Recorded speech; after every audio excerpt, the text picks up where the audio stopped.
Fala galera, beleza? Aqui é o professor Ricardo Saboia, de Biologia. Gente, fazendo aqui mais uma gravação, né, para a gente poder seguir os nossos estudos e falar hoje aí sobre as proteínas, tá? Que é um assunto extremamente importante para todas as provas, né, vestibulares. Então a gente vai agora dar uma avançadinha nesse conteúdo que é de extrema importância, né? Eu arriscaria dizer aqui que dentro das biomoléculas orgânicas, quem sabe seja a que de fato mais aparecem nas provas de vestibulares, tá? Então a gente vai agora começar, vão ser na verdade dois videozinhos, tá? Vão ser esse vídeo agora que vai falar especificamente das proteínas em geral e depois um outro videozinho que a gente vai especificar as enzimas, tá? Até o primeiro título que eu botei aqui, vocês vão ver no slidezinho pequeno ali, daqui a pouco ele vai ficar maior, que eu botei proteínas e enzimas, tá? Porque a ideia inicial era fazer uma aula só, mas acabou tendo uma maneira de que o vídeo ficou muito longo e tal, então a gente resolveu cortar ele em duas aulas. Então, mesmo o títulozinho estando proteínas mais enzimas, a gente vai falar especificamente nesse aqui das proteínas, tá bom, gurizada? Então vamos lá, né? Mais um dia de quarentena, mas seguindo os nossos estudos, tá? Logo, logo estaremos juntos aí. Vamos colocar aqui, ó, primeiro slidezinho que apareceu ali, a nossa capinha clássica, e aí a gente já pode direto passar para uma próxima aqui. Gente, toda vez que a gente vai começar falando sobre alguma biomolécula, é importante que a gente, embora seja uma aula de biologia, possa falar um pouquinho sobre a estrutura química, né? Óbvio, sem aquele aprofundamento de uma aula de química, né? Não faria sentido aqui, até porque as provas de biologia, as questões de biologia, elas não vão trabalhar muito detalhadamente as questões químicas, mas legal que a gente possa partir desse início e depois começar de fato a entrar nas partes mais biológicas, mas vai aqui uma introduçãozinha breve, tá? O que é uma proteína? Vamos começar pensando assim, né? Proteína, a gente costuma falar que elas são polímeros de aminoácidos, tá? A gente já estudou, me lembro lá que quando ainda estávamos em sala de aula ainda, né, a gente já tinha falado a diferença de polímeros e monômeros, mas vamos aproveitar e vamos dar uma revisadinha aqui, tá? Gente, monômero, né, de monos, meros, parte. Então, monômero significaria uma parte. Pode pensar que é algo pequeno, tá? Uma coisinha. Polímeros, polivários, meros, parte. Então, várias partes, várias metades. Ou seja, monômero é uma parte. O polímero são várias partes. Para eu formar um polímero, eu tenho que juntar vários monômeros, que são estruturas idênticas. Tá? Por exemplo, eu vou pegar vários tijolos, vou juntar eles e fazer uma parede. A parede, ela é o polímero. Ela é algo complexo formado pela união de várias coisas mais simples, que são os monômeros, que são os tijolos. É mais ou menos isso. Uma proteína, ela é complexa, porque ela é um polímero. Ela é a parede. Quais são os tijolos? Os aminoácidos, tá? Então eu pego vários aminoácidos, que são os monômeros, começo a juntar esses aminoácidos e um pacote cheio de aminoácidos é uma proteína. Então essa é a grande questão, tá? A gente for pensar numa partezinha um pouco mais química, vamos entrar agora aqui, já que eu sei que uma proteína nada mais é do que a união de vários aminoácidos, o que é um aminoácido, né? Bem simples mesmo, gente. Ó, eu até botei destacadinho em cores diferentes ali, ó. Amino em amarelo, ácidos em azul. Aminoácidos. O que significa isso? Um aminoácido, ele é uma estrutura química que vai ter um agrupamento amina, ali, por exemplo, eu botei um NH2, né, em amarelo, e um agrupamento ácido, que eu botei em azulzinho ali, C-O-OH. Então, se eu olhar quimicamente, eu tenho que ter um grupamento amina e tenho que ter um ácido, tá? Como eu tenho uma parte dessa molécula que ela é ácida, vocês podem ver o nome está dizendo ácido, e uma outra parte, que é o grupamento amina, que é básico, é uma molécula que ela tem um comportamento básico e ácido ao mesmo tempo, tá? Isso a gente chama de anfótero. Por isso que tem aquela palavrinha ali no slidezinho para vocês, tá? Anfótero significa que essa molécula se comporta de uma maneira básica e ácida ao mesmo tempo, tá? Dependendo da parte dela, da estruturinha dela, tá? E já que eu falei aqui de parte, de estrutura, tem um desenhozinho ali embaixo mais químico, onde vocês podem ver exatamente isso, né? Lembrando que eu tenho ali um carbono central, tá? que sempre um carbono, lembra, é tetravalente, então ele vai se ligar a 4 coisas diferentes, tá? E aí o que vai acontecer? Esse carbono ele está ligado ali à parte ácida, que a gente pode ver que ele está ligado a um outro carbono, que por sua vez está ligado a uma dupla O e um OH, tá? Nós podemos ver que esse carbono está ligado na outra extremidade ao NH2, ao meu grupamento amina. E vocês podem ver que embaixo ali ele está ligado a um R, tá? Que é o radical. Interessante tu notar que o que faz proteínas serem diferentes, né? Alguns fatores, daqui a pouco a gente vai ver esses fatores. Mas bem especificamente, a sequência de aminoácidos que vai ter formando esse pacotão. Eu tenho vários tipos de aminoácidos. E como que esses aminoácidos vão se diferenciar? E aí fica uma dica, né? Prova de biologia, quando vai trabalhar mais simples, ele vai perguntar como que os aminoácidos se diferenciam dos outros, lá, uma histidina, uma arginina, uma fenilalanina, eles vão se diferenciar pelo radical, tá, galera?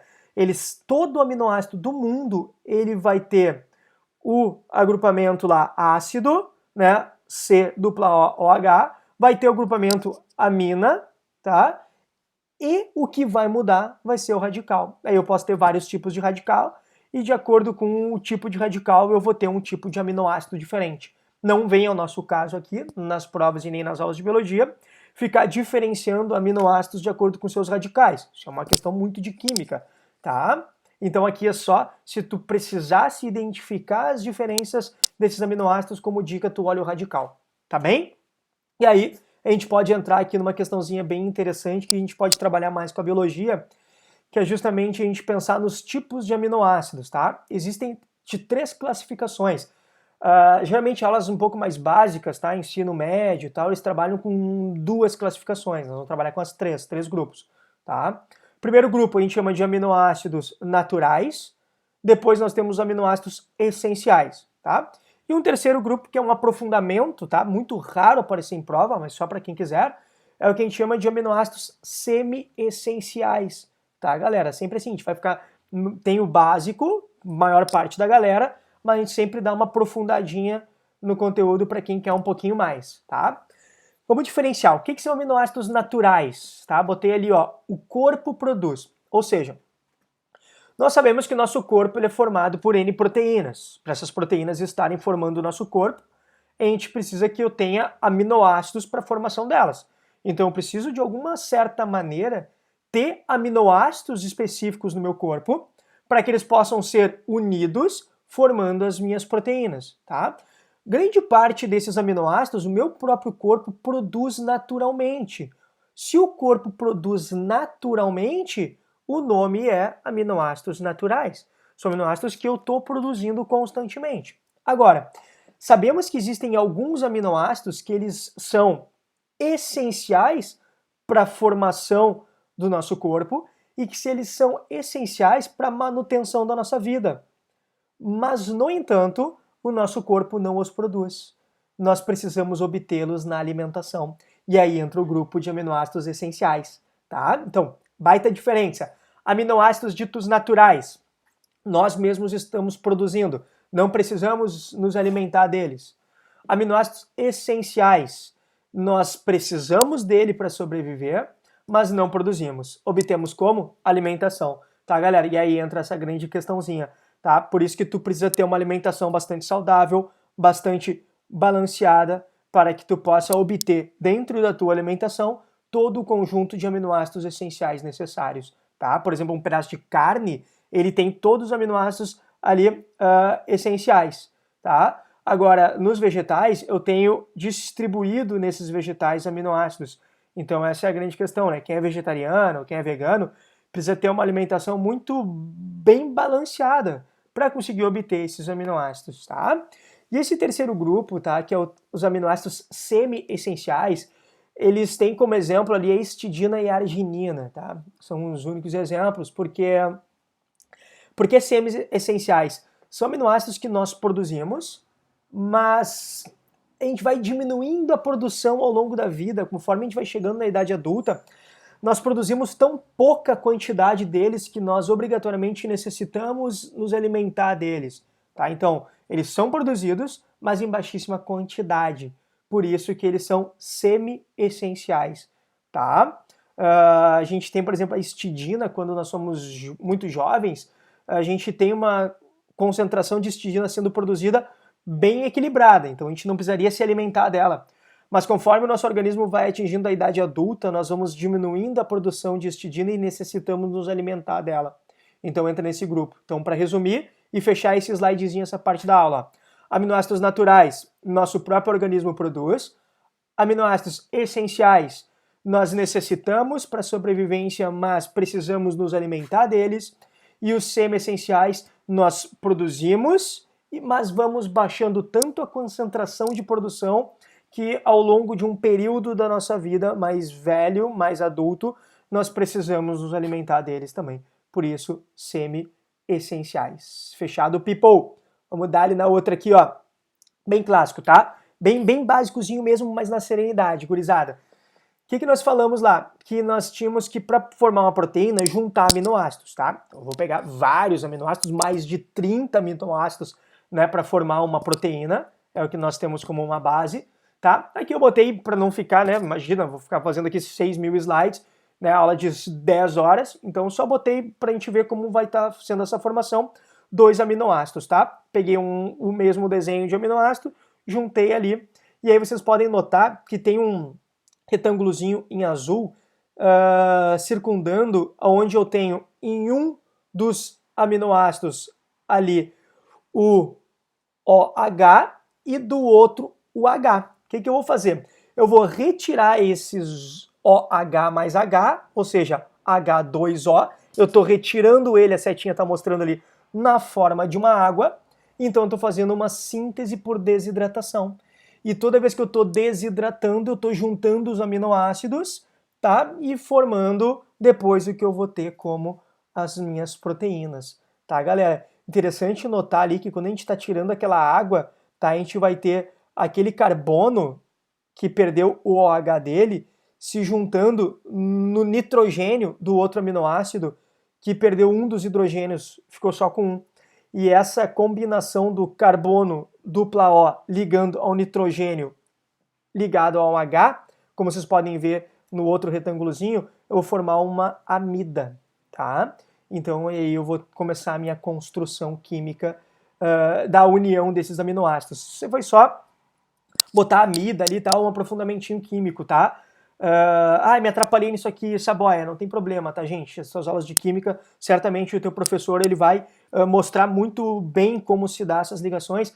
Aqui eu só queria me aventurar um pouquinho para te demonstrar nessa aula também como que eu estou juntando os aminoácidos. Porque a prova de biologia certamente não vai te perguntar sobre a formação de amidas, aminas e etc. Mas ela pode te perguntar como acontece a união dos aminoácidos. E aí tu vai marcar a alternativa que diz lá, ó, síntese por desidratação, ou seja, eu estou perdendo água para formar as minhas proteínas, tá? Para juntar os meus aminoácidos. E aí, obviamente, como eu tenho a formação de peptídeos, nesse caso, só para especificar por que está escrito dipeptídeo ali, porque eu tenho 2 aminoácidos, então formei 2 peptídeos, tá? Eu tenho a utilização de 2 peptídeos. Então eu tenho um dipeptídeo, se fosse 3 aminoácidos, tripeptídeo, tetrapeptídeo, assim por diante, tá? Então, para resumir esse slidezinho, só leva aí que eu vou perder água para juntar os aminoácidos, fechou? E aí, a gente pode pensar numa outra coisinha que é a identidade das proteínas, né? Ou seja, gente, o que são essas proteínas, né? O que diferencia uma proteína da outra, tá? Eu botei um desenhozinho ali mostrando para vocês um NH3 e depois uma C-O, que são as duas extremidades que sempre vão existir numa proteína, tá? E entre elas eu tenho os peptídeos, né? Eu tenho os aminoácidos. Cada bolinha ali seria um aminoácidozinho, tá? Mais de 30 para formar uma proteína. Eu botei menos ali só para exemplificar mesmo. Não ficar muito grande e ocupar muito espaço no slide. O que a gente tem que entender? Que a gente está vendo ali, cada bolinha é um aminoácido. Ou seja, uma proteína ela é formada por uma sequência de aminoácidos que estão se juntando. E aí eu posso diferenciar essa proteína por alguns fatores. Exemplo, quantidade, como está escrito ali. Ou seja, a quantidade de aminoácidos vai diferenciar proteínas. Eu tenho proteínas que têm 30 aminoácidos, que têm 50 aminoácidos, que têm 120 aminoácidos, ou seja, o número de bolinhas ali, o número de aminoácidos vai diferenciar as proteínas. Cada proteína tem um número específico de aminoácidos, fechou? No seu polímero. Outra, tipos de aminoácidos, tá? Eu tenho que ter tipos específicos de aminoácidos em proteínas específicas. Por exemplo, lá eu tenho uma fenilalanina, tenho uma arginina, tenho uma histidina. Gente, se essa proteína é formada por esses aminoácidos, ela vai ter que ter, evidentemente, essa sequência de aminoácidos, tá? Se eu alterar algum desses aminoácidos, eu estou alterando a proteína. Então, os tipos de aminoácidos são específicos para cada proteína. E, além disso, evidentemente, a ordem deles também. Não adianta eu ter apenas os tipos de aminoácidos, mas eu tenho que obedecer uma lógica de sequência. Eu tenho aminoácido 1, 2, 3, 4, 5, 6, 7. Eles têm que estar nessa ordem. Se eu pegar o 7 e trouxer para o 2 e levar o 2 para o lugar do 7, eu estou tendo os mesmos aminoácidos, mas mudei a ordem. Eu já estou mudando a proteína também. Tá? Então a proteína ela tem que ter, para ser a mesma proteína, ela tem que ter a mesma quantidade de aminoácidos, os mesmos tipos de aminoácidos e a mesma ordem de sequenciamento desses aminoácidos. Qualquer alteração que eu faça na quantidade, ou no tipo, ou na ordem, eu estou alterando a proteína. Um exemplo clássico de troca de aminoácidos é uma doença genética que a gente chama de anemia falciforme, né, onde eu botei ali as duas hemácias. A hemácia não tem núcleo, para que ela possa, né, não gastar metabolismo e conduzir bastante oxigênio, tá? E aí a gente tem, numa hemácia normal, tá, que é aquela hemácia mais gordinha ali, um ácido glutâmico formando, né, entre os aminoácidos que a formam, essa proteína. O que acontece? Uma doença genética chamada de anemia falciforme faz com que eu tenha uma substituição. Em vez de produzir uma proteína com o ácido glutâmico, eu formo proteína com uma valina. Essa troca de ácido glutâmico por valina faz com que eu altere o formato dessa proteína. E aí vocês podem ver que eu tenho ali, né, uma formazinha mais côncava, de foice, por isso a anemia falciforme, né, que viria de foiciforme. Até me atrapalhei aqui com o cuspi todo para falar. Tá? E isso já muda a estrutura da proteína, já muda a sua forma, e como a gente vai ver daqui a pouco, mudando a forma, eu altero também a função. Tá? Então, um exemplo clássico da anemia falciforme é exatamente esse, né? A mudança de um aminoácido já muda total aí a estrutura proteica. Fechou, gurizada? E aí eu entro nos tipos de estruturas de proteína, tá? Também, sempre, né? Química vai muito adiante, a biologia é só uma ideia do que tu pode encontrar na hora da provinha do vestibular. O que acontece? Eu tenho 4 estruturas básicas de proteína, tá? Estrutura primária, secundária, terciária e quaternária. Vamos levar primeiro aqui, ó, a nossa estruturinha primária, tá? Vocês podem ver ali que ela tem um sequenciamento de aminoácidos. A estrutura primária ou linear é como se eu tivesse uma fita comprida mostrando a sequência de todos os meus aminoácidos. Tá? Eles só estão ligados ali, mas eu estou conseguindo enxergar, ele está bastante desenrolado. Tá?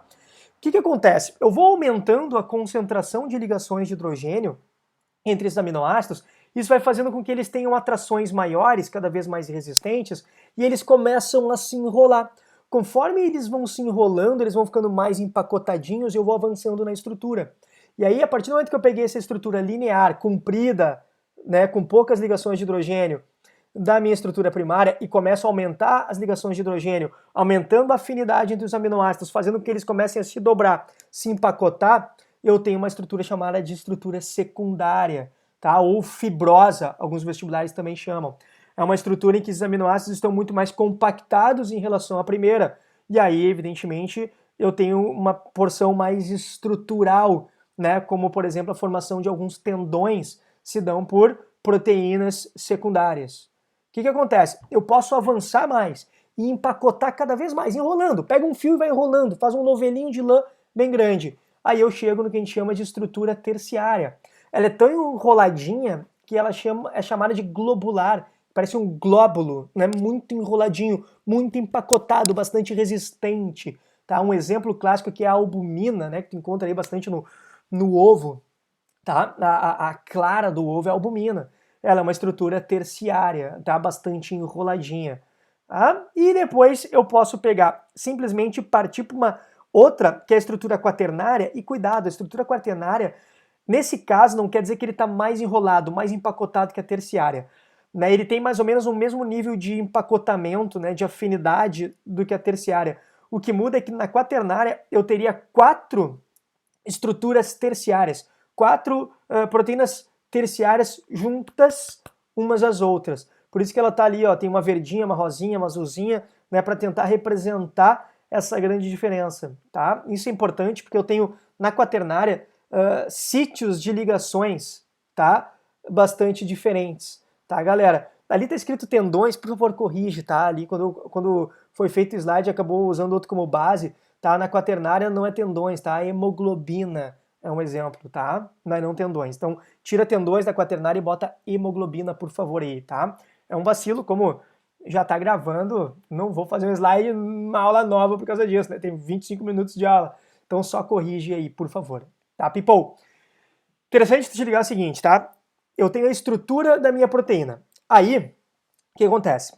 Há uma regra básica em proteínas que eu quero que vocês anotem aí. A gente ainda não viu as funções dela, mas a função da proteína depende da sua forma, certo? Estrutura primária, secundária, terciária, quaternária. Se eu alterar a forma da proteína, eu faço com que ela perca a sua função original, tá?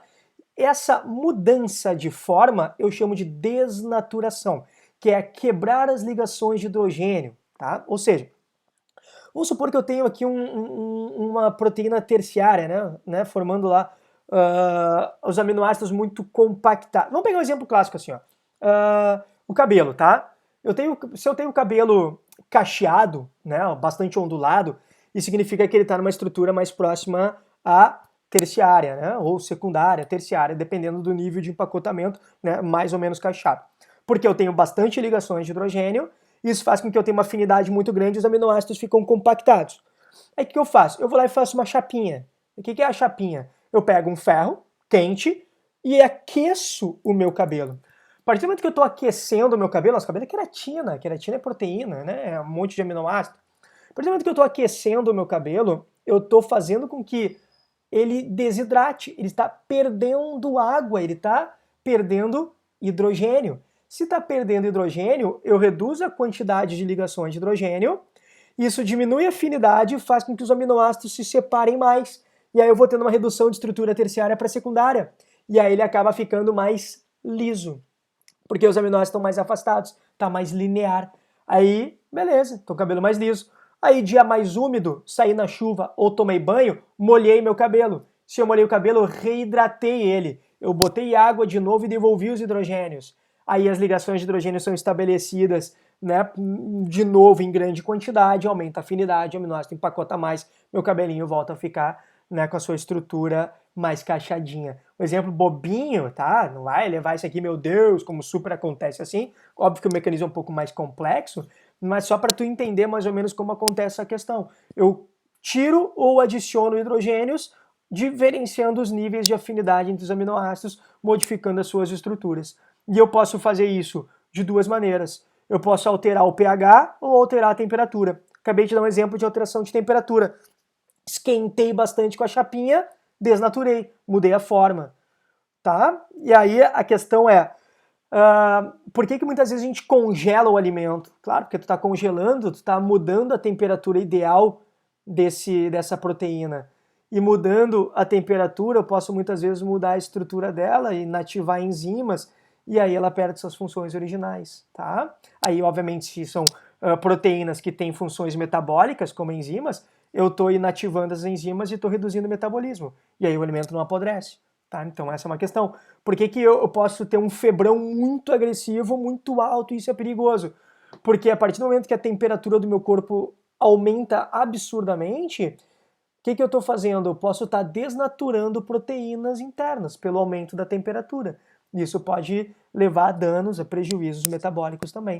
Tá? E o pH, né, gente? O pH do nosso organismo, a gente sabe que eu tenho proteínas, né, enzimas, que trabalham em ações distintas, em partes distintas do nosso corpo, boca, estômago, intestino, e aí cada uma delas tem o seu pH específico, né? Se eu pegar uma enzima da boca e botar no estômago, ela não vai ter a mesma atuação, porque o pH é diferente, ela vai ser desnaturada, tá? Ela precisa de pH específico para ação específica. Por isso que eu tenho que tomar muito cuidado, né? Quando quem tem aquário em casa tem que ficar controlando também o pH da água, né? Porque essa alteração do pH, vai lá e enche com uma água que veio da torneira cheia de produto químico, tem um pH diferente da água, né, natural, e aí o peixinho pode ter prejuízos, tá bom?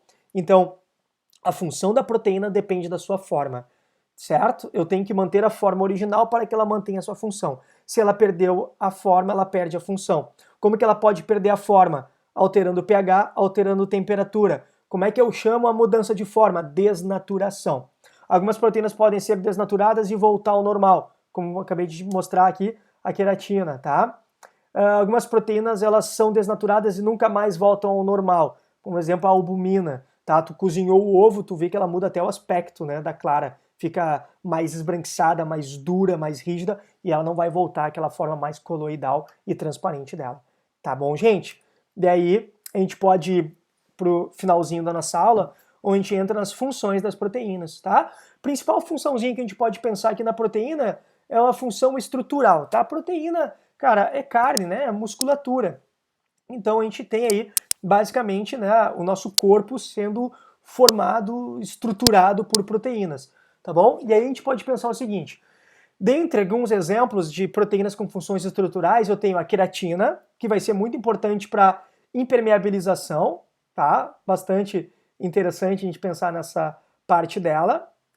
A quitina e miosina como contração muscular, né, movimentação. O colágeno, ele tem bastante estrutura de resistência, tá? Ele tem uma elasticidade junto com resistência.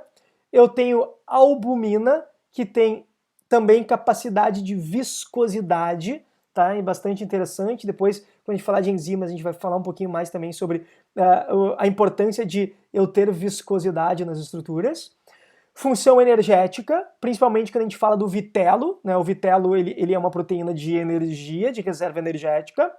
Hormonal, principalmente aqui, vamos dar como exemplo clássico a insulina, depois a gente vai ter aula de hormônios, vai falar sobre isso, sistema endócrino, mas aqui tu leva a insulina, que é um hormônio proteico bastante interessante. Enzimática, ou seja, catalisador, tá? Ela acelera reações metabólicas, reduzindo a energia inicial de ativação, e como defesa, né? Os anticorpos, na verdade, eles são proteínas, e quando eu produzo anticorpos, eu estou produzindo proteínas.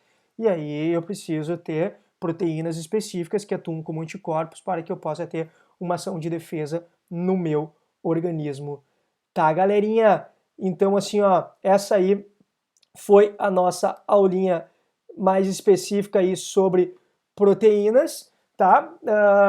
Basicamente, o que é uma proteína, estrutura química dessa proteína, tipos de proteína, funções de proteína, é assim que você tem que levar para a tua prova, tá? Então vamos resumir bem rapidinho aqui, só revisando, proteínas são polímeros formados pela união de vários monômeros, chamados de aminoácidos, tá? Esses aminoácidos podem ser naturais, produzidos pelo nosso corpo, essenciais, que nós não produzimos, nos alimentamos, e os semi-essenciais que nós produzimos até determinada idade e depois reduz muito a produção, precisamos nos alimentar. Temos dentre as estruturas lá, lembra? Né? Para a gente formar a união desses aminoácidos, para ter a nossa proteína, a gente tem que perder água, síntese por desidratação, e a gente tem lá a estrutura primária, secundária, terciária, quaternária. Lembrando que a função da proteína depende da sua forma. Eu posso alterar a forma da proteína mudando o pH e mudando a temperatura. O nome que a gente utiliza aqui para mudança da forma é a desnaturação. E, evidentemente, a gente pode finalizar com as funções como principal, entre todas as que eu falei, estrutural. Fechou, gurizada? Bons estudos, sigam aí com tranquilidade, tá? Logo, logo estaremos juntos aí, né? Notícias, elas estão vindo, né, aí dos cursos de que estamos próximo a sermos liberados pelos estudos de autoridades de saúde a voltar às nossas aulas, tá? E aí, evidentemente, a gente consegue ter aquele contato mais próximo, né, para tirar dúvidas, para conversar, né, até questão de aulas muito mais aprofundadas, porque nós que não somos professores youtubers, né, que estamos acostumados a dar aula em sala de aula, com quadro e conversando com o aluno, a gente fica meio, às vezes, sem conseguir dar um aprofundamento como deveria nas aulas, né, por falta dos recursos, né, tem que trabalhar com slide, com gravura, mas dentre o que interessa dentro do conteúdo nós estamos passando. A nossa volta, a gente pega e pincela pontos específicos de aprofundamento para que tu chegue muito bem preparado para as tuas provas de vestibular, Enem, e juntos venceremos. No final do ano estaremos comemorando que estaremos todos com saúde, com paz e com a tua aprovação. Galera, beijos mil, cuidem-se e até mais.